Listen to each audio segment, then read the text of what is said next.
É um momento em que o trabalhador tem que se organizar, porque não podemos pagar por essa palavra de ordem de crise, principalmente quando a gente percebe que no ano de 2015 a Prefeitura poderia ter investido mais meio milhão com os trabalhadores e ainda assim, né, não fez. Os manifestantes seguiram em direção ao Paço Municipal, onde houve assembleia para discutir a pauta de reivindicações.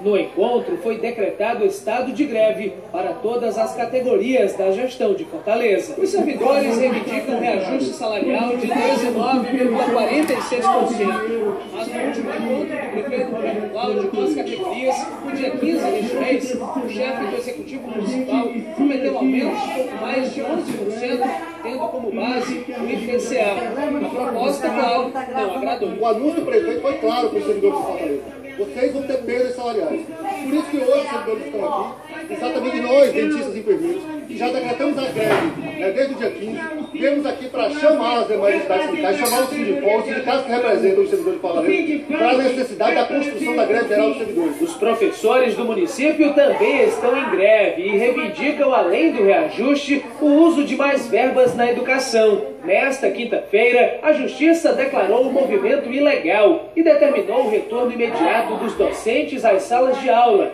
sob pena de multa diária de R$100 mil. A categoria continua mobilizada junto com os sindicatos, Sindiúte e Sindiforte, que já lançou uma nota de apoio à nossa greve, e a resposta ao prefeito é greve, greve e greve.